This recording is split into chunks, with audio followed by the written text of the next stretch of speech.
ભાઈ અજીતસિંહ આ છે શું? લોકગાયક કાજલ મહેરિયાના પતિ પર ગઈકાલે ચાલુ શો દરમિયાન હુમલો કરવામાં આવ્યો અને હવે ચર્ચાઓ એ થઈ રહી છે કે શું આ હુમલા પાછળ કાજલ મહેરિયાના પરિવારનો હાથ છે? શું છે સમગ્ર મામલો, તેની વિગતે ચર્ચા કરીશું. કેટલાક સમયથી ગુજરાતમાં ગાયક કલાકારો પોતાના પ્રેમ લગ્નને લઈને ચર્ચામાં આવ્યા છે.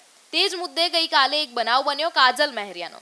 કાજલ મહેરિયાના પતિ પર હુમલો કરવામાં આવ્યો. હવે પૂરી વાત એમ છે કે થોડા દિવસ પહેલા કાજલ મહેરિયાના ભાઈ દ્વારા એક પોસ્ટ કરવામાં આવી હતી, જેમાં લખવામાં આવ્યું હતું કે મને અને મારા પરિવારના સભ્યોની જાણ બહાર કાજલ મહેરિયાએ અલ્પેશ ઠાકોર સાથે લગ્ન કર્યા છે. તે જ મામલે હવે પોતાના સમાજની દીકરીને સમાજમાં પાછી લાવવા માટે સમાજના 18 આલમ પાસે મદદની માંગણી કરીએ છીએ.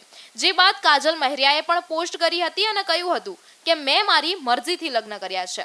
મને અને મારા પતિને કોઈ પણ નુકસાન પહોંચાડવામાં આવ્યું તો હું કાયદેસરના પગલાં લઈશ.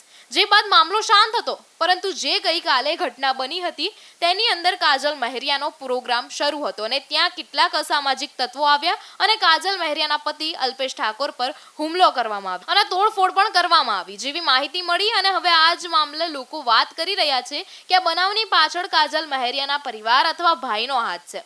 હવે આ પૂરો મામલાને સમજવામાં આવે તો સૌપ્રથમ કાજલ મહેરિયાના ભાઈ દ્વારા સોશિયલ મીડિયા પર પોસ્ટ મૂકવામાં આવી. ત્યારબાદ કાજલ મહેરિયાના જે માતા પિતા અને ભાઈ છે તે લોકો કાજલ મહેરિયાના સાસરીએ પહોંચ્યા હતા અને ભારે વિરોધ કરવામાં આવ્યો. ત્યારબાદ એક પછી એક દરેક લોકોની પ્રતિક્રિયા સામે આવી તે આપણે જોયું. ત્યારબાદ કાજલ મહેરિયા દ્વારા કહેવામાં આવ્યું કે જો હવે મને મારા પતિ અથવા મારા પરિવારને હેરાન કરવામાં આવશે તો હું કાયદેસરના પગલાં લઈશ. પરંતુ કાલે જે માંડલ ખાતે આ વિવાદ બનવામાં આવ્યો, તેમના જે પતિ છે અલ્પેશ ઠાકોર, તેમના પર હુમલો કરવામાં આવ્યો, તોડફોડ કરવામાં આવી, તો ક્યાંક ને ક્યાંક હવે લાગી રહ્યું છે કે શું આ બધું કરવાની પાછળ કાજલ મહેરિયાના ભાઈ સંદીપ મહેરિયાનો હાથ છે? તેમજ પરિવારના સભ્યો પર પણ આશંકા જઈ રહી છે કે શું આ કાવતરું તેમના દ્વારા કરવામાં આવ્યું છે?